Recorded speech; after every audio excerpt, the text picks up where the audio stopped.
अस्सलामु अलैकुम दोस्तों, पेश खिदमत है एक नवाब की पुरइसरार तिलस्माती दुनिया की आप बीती एपिसोड नंबर 77। हाँ सरकार, शाह मुग़ल ने कहा उसके नाम का पहला हरफ ऐन है, वो आली है। लेकिन सरकार, उसे पता नहीं चलना चाहिए कि मैंने उसका राज फाश कर दिया। आप जानते हैं कि हमें इन्हीं लोगों से माल बटोरना होता है। तुम अब जाओ, मैंने उससे कहा। मेरे बैठने का वक़्त हो गया है, फजर की अजान के वक़्त तक बैठना है। मैं तुम्हें फिर किसी वक़्त बुलाऊंगा, लेकिन अब होशियार रहना। वो इस तरह उठ खड़ा हुआ जैसे उसकी रूह पर मेरा कब्ज़ा हो। उसने दोहरा होकर दोनों हाथों से मेरे साथ मुसाफा किया और चला गया। मैं उस वक़्त हैरान हुआ था कि इस शख्स का काला जादू मुझ पर नाकाम क्यों रहा। यही वजह हो सकती थी कि वो अनाड़ी था। काला जादू अपना असर ज़रूर दिखाता है। मुझे याद आया कि ख्वाजा साहब ने मुझे कहा था कि मुझ में कोई ऐसी ताकत है जो दूसरों को मशहूर कर लेती है, मगर दूसरों के सर से सहर से महफूज रहती है। मैंने कभी इधर तवज्जो नहीं दी थी।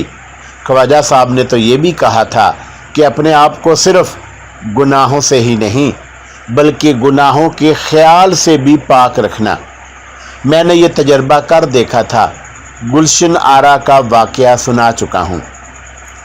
ज़िंदगी में बहुत आगे जाकर ये राज खुला था। पुरइसरार असरात उन लोगों पर होते हैं जो मानते हैं कि पुरअसरार असरात हुआ करते हैं। वो लोग उन असरात का शिकार होते हैं जिनकी शख्सियत में कमज़ोरियाँ होती हैं। किसी ऐसे इंसान की आंखों में आंखें डालकर देखो जिसके ज़मीर पर गुनाहों का बोझ पड़ा हुआ हो, तो उसकी आंखें झुक जाएंगी। मैंने अपने जहन को साफ रखा हुआ था। ये एक फ़लसफ़ा है जिसकी गहराइयों तक मैं कभी नहीं गया। शाह मुग़ल के जाने के बाद कुतुबुद्दीन की बीवी और आयशा मेरे पास आ गईं। मैंने उन्हें बताया कि ये अमल क्यों आया था। क्या तुम ये इल्म जानते हो बेटा? कुतुबुद्दीन की बीवी ने पूछा। कुछ जानता हूँ तो ही बच गया हूँ, मैंने कहा। डरना नहीं, कुछ नहीं होगा। अल्लाह के कलाम के सामने ना कोई जादू ठहर सकता है, ना कोई उल्टा तावीज़। सुबह हुई तो कुतुबुद्दीन की बीवी मेरे कमरे में आई। उसके हाथ में मिट्टी का बना हुआ इंसानी बुत था जो 6 इंच के करीब लंबा था। उसके सर पर कीकर के 2 लंबे कांटे उतरे हुए थे। 2 कांटे सीने में, 2 पीठ में, 2 पेट में और एक कांटा कोलवों के दोनों तरफ उतरा हुआ था। कुतुबुद्दीन की बीवी के हाथ कांप रहे थे। ये मैं भी जानता का था कि ये काले इल्म का एक तरीका है जो बहुत ही ख़तरनाक है। मैंने उस बुत को अपने पांव तले मसल डाला और कुतुबुद्दीन की बीवी से कहा कि ये मिट्टी और कांटे इकट्ठे करके जलते चूल्हे में फेंक दे। जब वो बुत के टुकड़े और कांटे उठाकर चली गई तो मैंने आयशा से कहा कि वो किसी बहाने आली को यहाँ ले आए। उसने कहा कि ये कोई मुश्किल काम नहीं। आयशा उसी वक़्त चली गई। वो वापस आई तो आली भी आ गया। मैंने उसे अपने कमरे में बुलाकर अपने सामने बिठा लिया। आली, मैंने उसकी आंखों में आंखें डालकर कहा, मेरा क्या बिगाड़ लिया तूने? उसने नज़रें इधर उधर की, लेकिन उन्हें मेरी नज़रों ने गिरफ्तार कर लिया।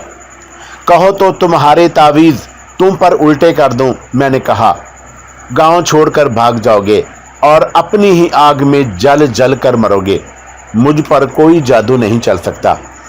आपको किसने बताया है कि मैंने आप पर जादू कराया था? उसने पूछा। शाह साहब ने बताया होगा। मैं किसी शाह साहब को नहीं जानता, मैंने कहा। मैं खुद मालूम कर लिया करता हूँ। मैंने उसे डराना शुरू कर दिया और वो तड़प उठा। मैं बोलता रहा, आखिर उसने हाथ जोड़ दिए। मैंने तुम पर रहम किया है कि तुम्हें बख्श रहा हूँ, मैंने कहा। अगर तुमने कोई बात या हरकत मेरे खिलाफ की तो तुम्हारा सारा जिस्म फिंसियों से भर जाएगा और तुम्हारी ज़िंदगी हराम हो जाएगी। और तुम इस गांव से भाग जाओगे। वो तो जानता ही नहीं था कि उसकी करतूत के मतलब मुझे शाह मुगल ने बता गया है। वो समझा कि मैं भी ये इल्म जानता हूँ और मुझे इशारा मिल गया है कि उसने मेरे खिलाफ ये कार्रवाई की है। उसकी हालत ऐसी खराब हुई कि उसके चेहरे का रंग जर्द हो गया और उसका जिस्म कांपने लगा। इतने तनुमंद जवान की ये हालत देखकर मुझे बहुत अफसोस हुआ और मुझे उस पर रहम भी आया। इन लोगों पर तोहमात के ऐसे आसेब तारी कर दिए गए थे कि उनकी जिस्मानी और ज़हनी कुव्वतें बेकार हो गई थीं। मैं कोई ऐसा इल्म नहीं जानता था जिससे मैं उसे कोई नुकसान पहुंचा सकता। मैं उसके खिलाफ कुछ भी नहीं कर सकता था, बल्कि वो मेरे खिलाफ बहुत कुछ कर सकता था, लेकिन मैंने अपने ऊपर कोई आसेब तारी नहीं होने दिया। मेरे जहन में कोई वहम नहीं था, इसलिए मैं उससे ज़्यादा ताकतवर था। आज के बाद मैं तुम्हें इस घर में ना देखूं, मैंने उसे कहा। वो उछल कर उठा और बाहर को भाग गया। क्या तुम्हारे हाथ में भी ये इल्म है? आयशा ने मुझसे पूछा। ये इल्म तो तुम्हारे हाथ में भी है, मैंने कहा। इस इल्म से तुम निहायत आसानी से बच सकती हो। शर्त यह है कि तुम्हारा ईमान पक्का हो और तुम्हारे दिल में अल्लाह का और उसके रसूल सल्लल्लाहु अलैहि वसल्लम का इश्क हो। आयशा चेहरे पर हैरत का तासुर लिए मेरे मुंह की तरफ देखने लगी। मुझे ख्याल आया कि मैंने जो कुछ कह दिया है और मैं जो कुछ कहना चाहता हूँ वो आयशा समझने की अहलियत नहीं रखती। ये लोग सिर्फ उस चीज़ को मानते थे जिसे वो देख सकते थे। खुदा को वो इसलिए मानते थे कि वो मुसलमान थे। खुदा और रसूल सल्लल्लाहु अलैहि वसल्लम को वो अपने मज़हब की निशानी के तौर पर मानते थे, लेकिन मुसीबत और ज़रूरत के वक़्त वो उनके पास जाते थे जिन्हें वो देख सकते थे, छू सकते थे, उनके साथ बातें कर सकते थे और उनकी बातें सुन सकते थे। मेरी असल परेशानी ये थी कि कुतुबुद्दीन अभी तक नहीं आया था और उसकी बीवी और आयशा मुझसे कई बार पूछ चुकी थी कि वो कहाँ गया है और कब आएगा। मैं उन्हें तसल्ली दिलासा देता रहता था, लेकिन मुझे दिलासा देने वाला कोई न था। कुतुबुद्दीन कोई ऐसा कच्चा आदमी तो नहीं था, लेकिन वो पुलिस और CID के जाल में कभी नहीं आया था। मैं डरता था कि कहीं वो भोलेपन में या जज्बात में आकर फंस ना गया हो। जज्बाती आदमी बड़ी जल्दी दूसरों की बातों में आ जाते हैं। अंग्रेज़ों की CID बहुत होशियार थी। उसके तरबियत याफ्ता आदमी मुश्तबा की नफ्सियात को देखकर उसके मुताबिक बात करते थे और मुश्तबा उनकी जाल में आ जाता था। शाह मुगल के वाक़या के बाद 2 दिन और गुजर गए। मगरिब की आज़ान का वक़्त था। गांव का एक बुज़ुर्ग अंदर आया। वो कुछ घबराया हुआ था। थानेदार साहब आए हैं, उसने मेरे करीब आकर सरगोशी में कहा। क्या करोगे? मेरा तो खून खुश्क हो गया। इस मकान से निकलने का एक ही रास्ता था। अगर रात होती तो मैं छत पर चला जाता और पिछवाड़े कूद जाता। शाम तो हो चुकी थी, लेकिन रोशनी इतनी थी कि नज़र दूर तक काम करती थी। ये बूढ़ा आदमी जो अंदर आया था उसे मैं जानता था। कुतुबुद्दीन ने मुझे बताया था कि उसके बाद ये बुज़ुर्ग मेरा ख्याल रखेंगे। उसे मेरी असलियत का इल्म था। कुतुबुद्दीन में इतनी अकल थी कि वह बड़ा अच्छा इंतज़ाम कर गया था, लेकिन अब सोचने का वक़्त नहीं था। थानेदार के साथ कितने सिपाही हैं? मैंने बुज़ुर्ग से पूछा। वो अकेला है। वो वर्दी में नहीं, घोड़े पर सवार है। वो वर्दी में नहीं था और घोड़े पर सवार था, तो भी मैं अपने आप को ये तसल्ली नहीं दे सकता था कि मैं उससे महफूज रहूँगा। हो सकता था कि वो वैसे ही गश्त पर आया हो। ये गांव उसके इलाके में था, लेकिन मैं अपने आप को कोई हसीन फरेब नहीं दे सकता था। उसका रुख किधर को था? मैंने बुजुर्ग से पूछा। क्या वो इस घर की तरफ आ रहा है? वो अभी गांव में दाखिल हुआ है, बुजुर्ग ने जवाब दिया। दरवाजे पर दस्तक हुई। उसके साथ ही मस्जिद से आज़ान की सदा उठी। میں نے بزرگ سے کہا کہ وہ باہر چلا جائے۔ یہ دستک تھانے دار کی ہی ہو سکتی تھی۔ مجھے معلوم تھا کہ وہ مسلمان ہے، لیکن میں صرف اس بنا پر اس سے بچ نہیں سکتا تھا کہ وہ میرا مسلمان بھائی ہے۔ مسلمان نے ہمیشہ مسلمان کو ڈنک مارا ہے، لیکن میں اس تھانے دار کو اس بات پر غدار نہیں کہنا چاہتا تھا کہ وہ ایک مفرور مجرم کو پکڑنے آیا ہے۔ یہ اس کی ڈیوٹی تھی جو اسے ہر قیمت پر پوری کرنا چاہیے تھی۔ اب تو لمحوں کی بات تھی، دروازہ کھل گیا، میرے نکل بھاگنے کا راستہ بھی بند ہو چکا تھا۔ مجھے پکا یقین تھا کہ اس تھانے میں بھی میری فوٹو آئی ہوئی ہوگی۔ اگر فوٹو نہ ہوئی تو مکمل حلیہ ضرور آیا ہوگا۔ میرے پاس سوچنے کا بھی وقت نہیں تھا۔ فوری طور پر جو سوچ آئی میں نے اسی پر عمل کیا۔ کمرے میں مسلح پڑا تھا، دیوار کے ساتھ کتب و دین کی تسبیح لٹک رہی تھی، صحن میں باتوں کی آواز اٹھ رہی تھی۔ میں نے بڑی پھرتی سے مسلح فرش پر پھینکا اور تسبیح مسلح پر رکھ کر نماز شروع کر دی۔ دروازے میں کوئی آیا اور اس نے کہا نماز پڑھ رہا ہے۔ ٹھیک ہے، صحن سے کسی کی آواز آئی، میں یہیں انتظار کروں گا۔ یہ آواز تھانے دار کی ہو سکتی تھی۔ اب حلیوں کے متعلق مجھے معلوم تھا کہ میری آنکھیں، پیشانی، دانت اور بہروپ بھی اس بہروپ میں بھی پہچانے جا سکتے ہیں۔ میں نے بڑی تیزی سے اپنے چہرے کو چھپانے کا بندوبست کیا تھا۔ بندوبست یہ تھا کہ سر پر جو کپڑا لپیٹا ہوا تھا اس سے پیشانی اور آنکھوں کا کچھ حصہ چھپ گیا تھا، یعنی آبرو نظر نہیں آتے تھے۔ چادر کی بکل یوں ماری کہ چہرہ ہونٹوں تک چھپ گیا تھا۔ یہ نماز بھی کیا نماز تھی! میں خدا کے حضور کھڑا تھا، لیکن یہ احساس بھی تھا کہ میں نے خدا کے حضور کھڑے ہونے کا ارادہ نہیں کیا تھا۔ اس سے مجھے خیال آیا کہ مجھے خدا کی خوشنودی حاصل نہیں ہوگی۔ بہرحال میں نے یہ نماز اپنی زندگی کی آخری نماز سمجھ کر پڑھی۔ باہر وہ لوگ بیٹھے تھے جنہوں نے مجھے پکڑ کر پھانسی کے تختے پر لے جانا تھا۔ میں نے نماز کو طول نہ دیا، بہت کوشش کی کہ نماز یکسوئی سے پڑھوں اور دھیان خدا میں رکھوں۔ میں انسان تھا، کوئی فرشتہ تو نہ تھا۔ میں یکسوئی قائم نہ رکھ سکا، البتہ اپنے دماغ کو حاضر رکھا۔ نماز ختم ہوئی، میں نے خدا سے یہ دعا نہ مانگی کہ تھانے دار اندھا ہو جائے اور میں یہاں سے نکل جاؤں۔ اس کی بجائے میں نے اللہ سے گناہوں کی بخشش مانگی۔ باہر کون ہے؟ میں نے اونچی آواز سے کہا۔ میں نے تسبیح ہاتھ میں لے لی اور اس کے دانے چلانے لگا۔ میں پڑھ کچھ بھی نہیں رہا تھا، یہ میری ایکٹنگ تھی جو میں نے کچھ سوچے بغیر شروع کر دی تھی۔ اتنا ہی یاد ہے کہ میں تھانے دار کے مسلمان ہونے کا فائدہ اٹھا رہا تھا۔ ایک آدمی میرے پاس آ کر فرش پر بیٹھ گیا، وہ میرے بائیں پہلو میں بیٹھا تھا۔ میں نے تسبیح کرتے کرتے اس کی طرف دیکھا۔ وہ پرائیویٹ کپڑوں میں تھا، سر پر کلے پر باندھی ہوئی ترے والی پگڑی تھی، نہایت اچھی طرح تراشی ہوئی چھوٹی چھوٹی داڑھی، اور اس کی عمر 40 سال سے شاید ذرا کم ہوگی۔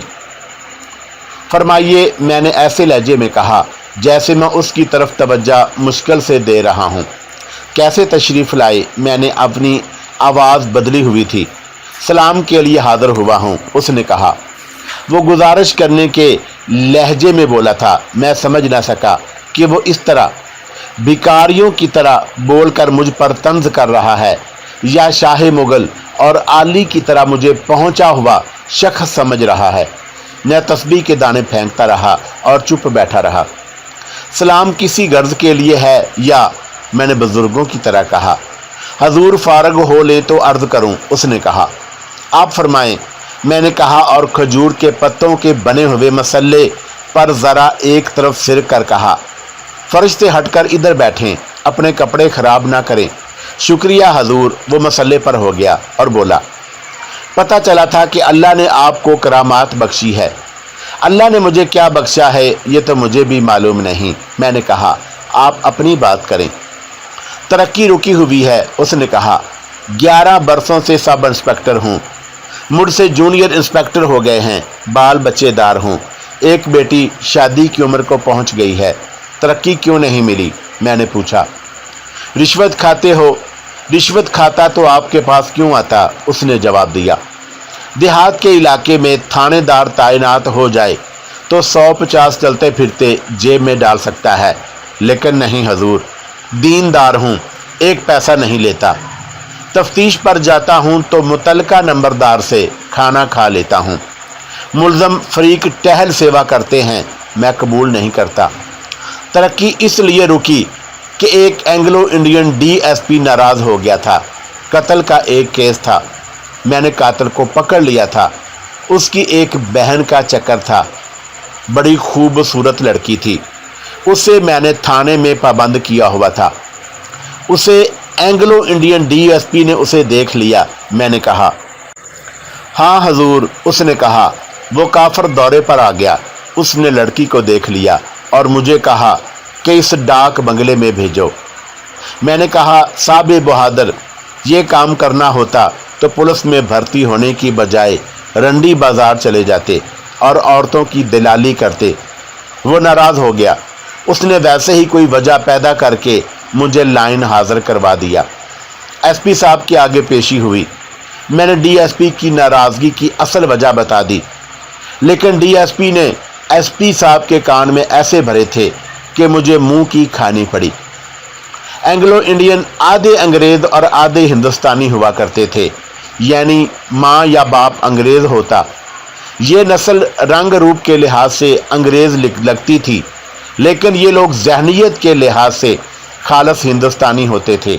ये थानेदार, जिसका नाम औरंगज़ेब खान था, मुझे समझाने की कोशिश कर रहा था कि एंग्लो इंडियन ज़हनियत के लिहाज से कैसे होते हैं, और उस एंग्लो इंडियन DSP ने उसे आगे चलकर भी किस तरह नुकसान पहुंचाया। औरंगज़ेब खान को मालूम नहीं था कि मैं उसकी बात बड़ी अच्छी तरह समझ रहा हूं। अब मुझे यकीन हो गया था कि ये शख्स मेरे मुतल्लक इस गलत फहमी में मुब्तला होकर आया है कि मैं काले इल्म का आमल हूँ या मेरे हाथ में करामात हैं। अगर ऐसा ही था तो उसे शाह मुगल ने मेरे मुतल्लक बताया होगा। क्या आपको तरक्की चाहिए? मैंने उससे पूछा। तरक्की तो हजूर कभी मिल ही जाएगी, उसने कहा। मेरी असल ज़रूरत पैसा है, रिश्वत आपको कबूल नहीं। मैंने कहा, हजूर। उसने कहा, रिश्वत से भूखा मर जाना बेहतर है। एक ज़रिया है, अगर आप करम फरमाएं तो मेरे दोनों काम हो सकते हैं, पैसा भी मिल सकता है, तरक्की भी। 10,000 रुपया रकम कोई मामूली नहीं होती। 10,000? मैंने पूछा। हाँ हजूर। उसने कहा, आपकी नज़र करम चाहिए, मुझे 10,000 रुपया मिल सकता है। ये थानेदार बहुत चालाक आदमी था। ये उन दरिंदों में से था जो शिकार को चीरने फाड़ने से पहले उसके साथ खेला करते हैं। वो मेरे साथ मजाक कर रहा था, मुझ पर तनज़ कर रहा था। अभी उसने मुझे ये कहना था, हजूर आप हैं, 10,000 रुपये का चेक, चलिए मेरे साथ, मैं आपको कैश करा लूँ। मेरी जगह कोई और ज़रा सा भी कम अकल होता तो उसका रद्द अमल कुछ और होता। वो हमाकत से अपना आप ज़ाहिर कर देता। पसीना तो मेरा भी निकल आया था, मेरे लिए फ़रार नामुमकिन हो गया था। फिर भी मैंने अपने होशो हवास को ठिकाने रखा और मैंने भाग निकलने के तरीके सोचना शुरू कर दिए। शाह साहब हजूर, उसने कहा, आपकी खामोशी मुझे परेशान कर रही है। दुआ फरमाएं या मुझे कोई विर्द वजीफ़ा बताएं, कोई अमल करें, मुझे कोई अमल बताएं, मेरे बच्चों पर रहम करें। खुदा के बंदे, मैंने ज़रा झंझला कर कहा, ये 10,000 रुपये का क्या जिक्र है, मुझे भी समझ लेने दो। आपको तो दुनिया के कामों से कोई दिलचस्पी नहीं होगी हजूर, उसने कहा। पुलिस का एक सब इंस्पेक्टर एक अंग्रेज DSP को कत्ल करके मफरूर है। नाम क्या है? सिकंदर, उसने कहा, और मेरे वालिद साहब का नाम और वारदात और पूरा एड्रेस बता दिया। उसने मेरे तमाम जुराइम मुझे सुनाए, रेलगाड़ी से फरार और गांव से फरार की भी तफसील सुनाई और हुलिया भी बताया। एक बात मशहूर हो गई है, उसने कहा, कहते हैं कि इस शख्स के हाथ में कोई जादू है, या उसका पीर कामल है, या उसके मुर्शिद ने उसे कोई चीज़ दी हुई है। वो घेरे में आ जाता और इस तरह गायब हो जाता है जैसे उसे ज़मीन ने निगल लिया हो। बाद पुलिस वाले तो उससे डरते हैं। अब चाहते क्या हैं? मैंने पूछा। مجھے پتہ چلا ہے کہ آپ کے دربار میں کرامات ہیں۔ اس نے کہا، آپ کی نظریں کالے پردوں کے پیچھے بھی دیکھ لیتی ہیں کہ ادھر کیا ہے۔ اگر آپ مجھے بتا دیں کہ وہ کہاں ہے تو میں وہاں چھاپا مار کر اسے پکڑ لوں۔ 10,000 روپے نقد ملے گا اور میری ترقی بھی کھل جائے گی۔ لیکن اس کے ہاتھ میں جو طاقت ہے اس کا کیا کرو گے؟ وہ بھی حضور ہی کریں گے۔ اس نے کہا، کوئی تعویذ، کوئی نقش عنایت فرما دیں جو اس کی خفیہ طاقت کو کمزور کر دے۔ میں نے انگلی سے فرش پر جو کچا تھا سیدھی ٹیڑھی لکیریں کھینچی، ان کے گرد گول دائرہ کھینچا، کئی جگہوں پر شہادت کی انگلی رکھی، پھر تسبیح کے دانوں کو ادھر ادھر کر کے دیکھا۔ وہ اسی علاقے میں ہے۔ میں نے کہا، آپ کو 7 روز انتظار کرنا پڑے گا۔ میں یہاں ایک اشارے پر آیا بیٹھا ہوں۔ یہ لوگ میرے کچھ نہیں لگتے، میں تو انہیں جانتا بھی نہیں تھا، لیکن ہمیں جو اشارہ بلکہ جو حکم ملا تھا اس کے مطابق یہی جگہ بنتی تھی۔ کام 7 دنوں میں ختم ہوگا۔ یہ میرا اپنا ایک عمل ہے جو حکم کے مطابق پورا کرنا ہے۔ 8ویں روز میں رات کا چلہ کاٹ کر آپ کو صحیح جگہ بتا دوں گا۔ چھاپا مارنا اور پکڑنا آپ کا کام ہے۔ حضور، اس نے کہا، میں نذرانہ پیش کروں؟ 1000 2000 یا جو آپ کہیں گے آپ کے قدموں میں رکھ دوں گا۔ مجھے پیسے کا لالچ ہوتا تو میں خود اسے پکڑ کر پولیس کے حوالے کرتا۔ میں نے کہا، لیکن مجھے 10,000 روپے کے ساتھ کوئی دلچسپی نہیں۔ یہ 10,000 روپیہ آپ کا ہے۔ 7 دن انتظار کر لو۔ 8ویں دن کی شام اس گھر کی دہلیز پر اس وقت قدم رکھنا جب سورج افق میں آدھا اندر اور آدھا باہر ہوگا۔ اب چلے جائیں۔ کوئی خدمت حضور؟ کچھ نہیں، میں نے کہا، میری خدمت بس یہ کرو کہ رشوت نہ لینا اور کسی کو ناحق تنگ نہ کرنا۔ اس نے میرا ہاتھ اپنے دونوں ہاتھوں میں لیا، ہاتھ کو چوما، اپنی آنکھوں سے لگایا اور چلا گیا۔ میں نے اپنا منہ ننگا نہیں کیا تھا، پیشانی سے بھی کپڑا نہیں ہٹایا تھا اور اس کی طرف بہت کم دیکھا تھا۔ وہ مجبور انسان تھا۔ اس نے جس انداز سے اپنی ضرورت اور مراد پیش کی تھی وہ انداز دھوکے اور فریب والا نہیں تھا۔ وہ چلا گیا تو رات تاریک ہو چکی تھی۔ گاؤں کے جس بزرگ نے مجھے تھانے دار کے آنے کی اطلاع دی تھی وہ میرے پاس آ گیا۔ کوئی خطرہ ہے؟ اس نے پوچھا۔ ٹل گیا ہے، میں نے کہا، فکر نہ کریں۔ میں نے اسے تو کہہ دیا کہ فکر نہ کریں، لیکن میری اپنی یہ حالت تھی کہ فکر میرے اعصاب پر سوار ہو گیا تھا اور اس سے رات کو کئی بار میری آنکھ کھلی۔ یہ یقین تو ہو گیا کہ وہ خود ایک دھوکے کا شکار ہو کے آیا تھا، لیکن یہ خیال ہی جاتا تھا کہ وہ مجھے دھوکہ نہ دے گیا ہو۔ قطب الدین کو آ جانا چاہیے تھا۔ میں نے حمید اللہ خان تک پہنچنا تھا، لیکن یہ معلوم کیے بغیر کہ وہ وہاں موجود ہے اور جگہ ابھی تک محفوظ ہے مجھے وہاں نہیں جانا چاہیے تھا۔ مگر خبر لانے جو گیا تھا وہ ابھی تک نہیں آیا۔ مجھے 7 دنوں کے اندر اندر یہاں سے نکلنا تھا، کیونکہ 8ویں روز تھانے دار نے پھر آنا تھا۔ 2 دن اور گزر گئے۔ نور اللہ آ گیا۔ وہ 35-36 سال عمر کا پختہ کار جرائم پیشہ تھا اور حمید اللہ خان کا پرانا دوست۔